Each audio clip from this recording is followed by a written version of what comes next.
now we move on to Professor Manuela Giordano, who is not present here, but will address us through the screen. Manuela teaches Greek literature at the University of Siena, has been a Golda Meir Fellow at the Hebrew University, and a visiting scholar at the universities of Chicago, Cambridge, and Paris. She has published a lot in Italian, and in English there is the book Submerged Literature in Ancient Greek Culture, the Goethe 2016. Manuela, go ahead. Thank you very much, Ben. It's good to be here. It's sad not to be there, however. Well, the question I would like to raise in this talk is, how was and how is textualizing connected to democracy? And what is intrinsically democratic about textualization? We will ask these questions to a most interesting document of Athenian textualization, namely the Herms of Aion. But first, I will draw the wider picture of textualization in democratic Athens with of course, very broad brushstrokes. Textualizing in its form of alphabetic writing is not only a medium and a cognitive procedure, so with universal features, but is also a social form that should be constantly contextualized in given historical societies. Now, 5th century Athens was an oral culture. The name is, of course, Rosalind Thomas, among others, which, however, used alphabetic writing as a unique democratic procedure. Not only was Athens the creator of democracy, but she also stood out as by far the greater textualizer of ancient Greece in terms of production, conservation, and transmission of texts. Textualizing practices in Athens were manifold. Think of the inscribed Herms, a local product, we're going to speak about it, to ostracism, from the creation of a public archive, the Metron, to the proliferation of private and public inscriptions, the epigraphic habit. Athens was a textualizer of both literary and epigraphic texts, the separate provinces today of philology and history. As for production, we may think of the fact that with her increasing preeminence in the political and military spheres following the Persian Wars, Athens featured prominently as the main textual and knowledge hub throughout 5th and 4th century for both poetry and prose. Much the same holds true for conservation. Out of many examples, we may look at the case of Lycurgus and the state text of tragedy, to quote the title of a brilliant article of Ruth Scodell in volume 6 of Orality and Literacy in the Ancient World. If we look at the other use of writing, which is the use of writing per excellence in democratic Athens, namely public epigraphic writing, we'll see that between the 5th and 4th century, Athenians produced an enormous quantity of inscriptions that has neither precedence nor parallel in ancient Greece, in the Greek world in general. By Hedrick's count, the number of Athenian inscriptions correspond to the 20% of the entire production of Greek inscriptions. Since the article of Merit published in 1940, this textualizing practice, known as the epigraphic habit, has been connected to democratic procedures in general, mostly transparency and accountability. Now, the question is, why so many texts were written down and kept in the city of democracy? And is there a way to merge the philological and historical perspectives and look at the textualizing habit in the same breath, taking up the challenge of neo-historicism? A couple of examples will highlight the degree of interconnection between the literary and epigraphic provinces. Number 1 of your handout, in his most famous methodological chapter, Thucydides uses epigraphical metaphors and language to describe his work as a monumental inscription, like Thema Esaiae, which will outlast the present for those who will wish, Bolesontai, to see Scopain tosa fes, the truth or whatever. And for Aeschylus, this is number 2, Hades is a scribe god, is a sort of a scribe who observes all things and holds account, and within his mind inscribes them. So, decades apart, both literary texts use images and cognitive metaphors related to public writing, whether on stone or tablet. So, why in Athens then? And is there a democratic meaning we can discern about this language and practices? So let us now look at a most revealing and fascinating case study, which brings together history and literature, orality and literacy, the Herms of Aion. So Aion. In 477, 476, the Athenians led the first campaign of the newly founded Delian League against the Persian stronghold of Aion in Thrace. Brushed off with a succinct statement by Thucydides, this is number 3, and recounted from Persian point of view by Herodotus, this is number 4. For the Athenians of the time, the victorious conquest of Aion represented a glorious, legendary achievement and a strategic pathbreaker. It was the first campaign of the League where the Athenians changed the pattern of the Persian Wars from defense to attack. It is the first time a Greek polis concerted her efforts to go fighting a long way away from home, a feature which would later characteristically define Athenians as the unrelenting voyagers, as Thucydides 174 says, aoknoi apodemetai. According to our 4th century sources, Aeschylus and Demosthenes, number 5 and 6, the Athenians recorded and celebrated the campaign with 3 epigrams inscribed on herms, so-called Aion herms, probably placed in the store of the herms, whose erection, that's very important, was coterminous with the victory. So this makes of the Aion epigrams one of the earliest extant forms of public textualization of democratic Athens, which has received very little attention, and alongside, of course, the Persian Wars epigrams. The time of the campaign against Aion is no less momentous. 477-476 is the same year Phrynichus staged his Phoenicians, a drama on the victory of Salamis, sponsored by Themistocles. And it is also the year where the brand new group of the tyrant slayers by Critias and Nesiotes was installed in the Agora, hardly an anonymous year for Athens. The herms were a most familiar Athenian presence, according to Thucydides, this is number 9. They're a baffling representation of Hermes, with his head mounted on a quadrangular stele, with a curious-like gaze, an archaic smile, and an erect penis, an Athenian innovation, according to Herodotus, number 7.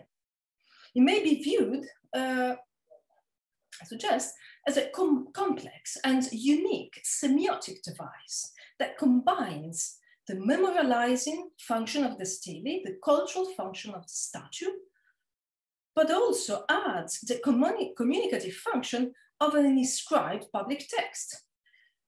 And, since we are speaking of epigrams, the poetic function of elegy.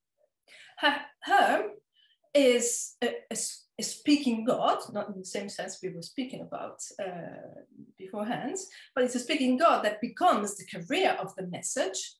It's an inscription, it's a statue, and thus elicits a permanent interplay of orality and literacy, of oral and literate modes. It is a poetic text which is continually performed and recited by passers-by, by readers, and I suppose more collectively than individually. So the message is continually affected by the medium. In fact, many codes converge in these epigrams as both monument and text. The epigraphic code, there are a text carved on stone, the monumental code in this mystifying form of a herm, which is, as I said, both and neither Stelian statue, and a literary, since they are elegiac couplets, and which use literary codes in both in form and content. And we'll see the reference to Homer and the Iliadic character of Menestheus, but also the topographic code, since they mark a very precise, a specific space within the agora, the hermai, the so-called hermai. But for our purposes, we may highlight the textualizing function. That is the very fact of using the code of writing on stone to eternalize the event worth remembering, to send in time, as Niall Slater was saying yesterday. So being coeval with the event they celebrate, the herms of Aion are also an intentional history of sort, which keeps track of the representation of this battle by the Athenians to themselves for generations to come. The textualizing of the event in the herms, in the multifaceted nature, is therefore a most peculiar act of memorialization and a memory act, and a sort of a snapshot in the construction of the Athenian identity and cultural memory in the 470s.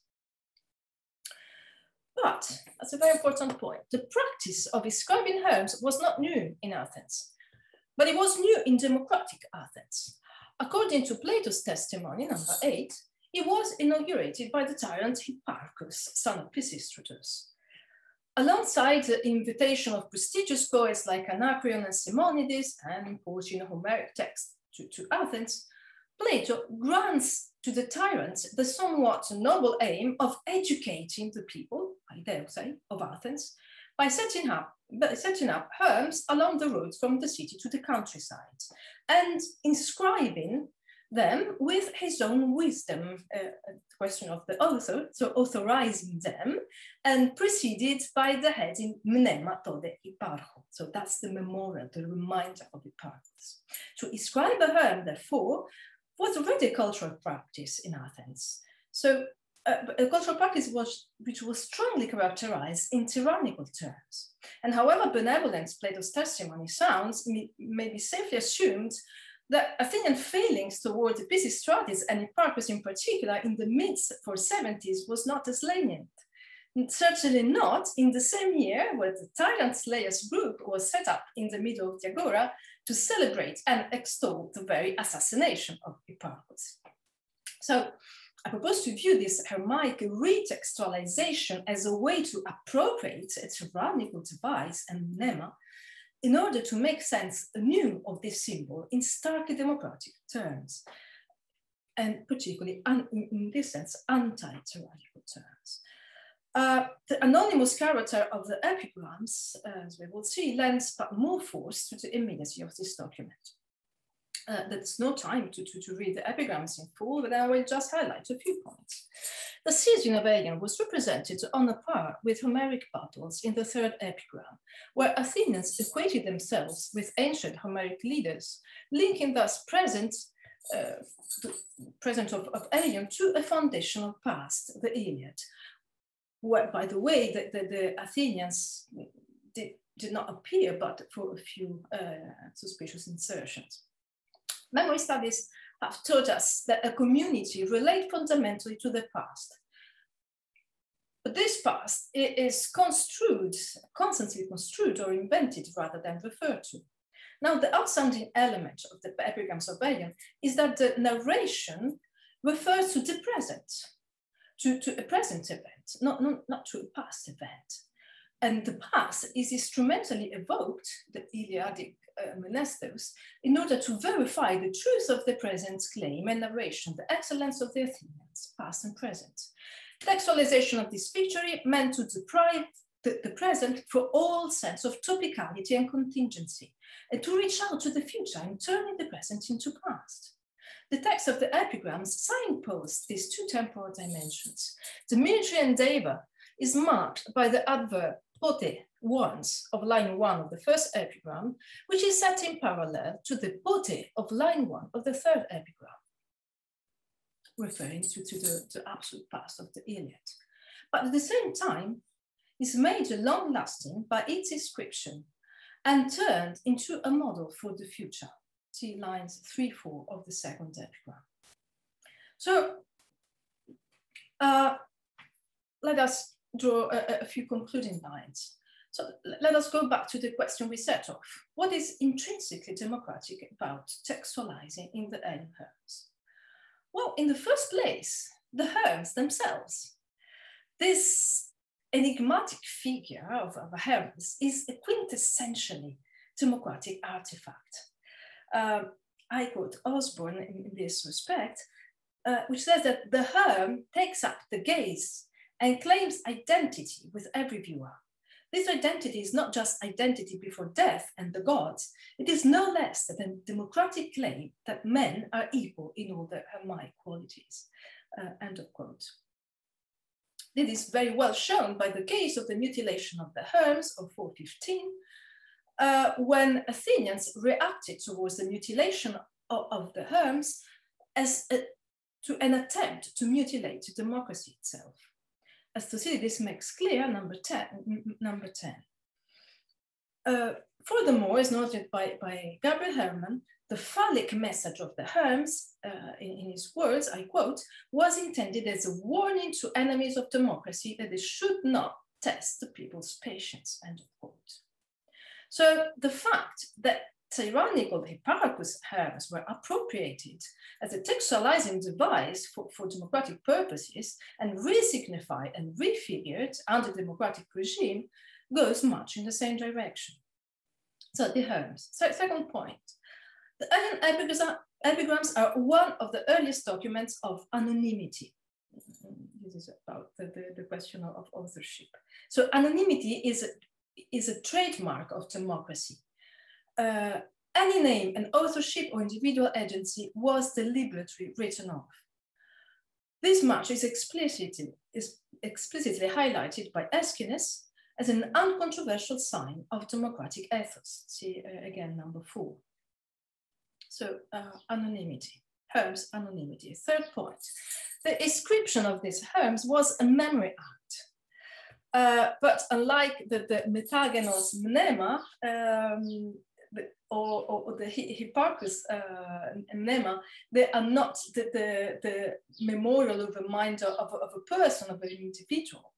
Not only was anonymity writ large in blatant opposition to individual naming, but the eternity of memory, which prior to democracy was only bestowed to individuals, was now granted to the entire people of Athens, bar none, although of course the leaders were particularly highlighted. Fourth and final point, by textualization, the celebration of the victory through elegiac poetry was taken out of private or semi-public settings like symposia, where circulation was oral, was an oral genre, but restricted to more leisurely people. We may think of symposium as an aristocratic institution, although of course it was not only aristocratic. So it was taken out of this setting and placed in the middle as meson in the agora for everybody to see it. So the use of public writing in this respect takes therefore a decisive democratic turn. It transforms an oral genre into an inscription, guaranteeing by this move an ecumenic circulation and the transmission to the future by the use of the stone support. Athenian Herms therefore make evident an aspect implicit in democratic textualizing, namely rendering a text public, in the most democratic, that is truly inclusive meaning of the term, so that the text is under the eyes of everybody, and so that people of every walk of life may have access to a text of public concern. This example of textualization, aimed at celebrating for the first time, not outstanding named individuals, but an entire heroic people, show us, so in this particular fashion, the Athenians as possibly the greatest textualizers of ancient Greece. Thank you very much.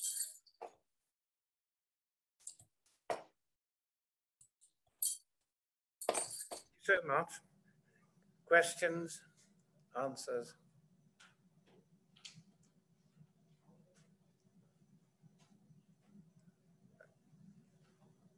No questions? Well, if not, yes. Ruth Scodell, ask a question. Yes, I've always found these epigrams very interesting in the way they point to individuals and yet avoid identifying them precisely. I mean, I would assume that they assumed that everybody would always know who these hegemones actually were. But do you have any thoughts about the way it shifts from cosmetera, that is the mythical Menestheus, to the cosmetos polemu, who are all the Athenians, and yet all the Athenians cannot possibly be cosmetai because that's a leadership title. That is, there's an interesting tension in democratic discourse here. I wonder if you have any thoughts about it.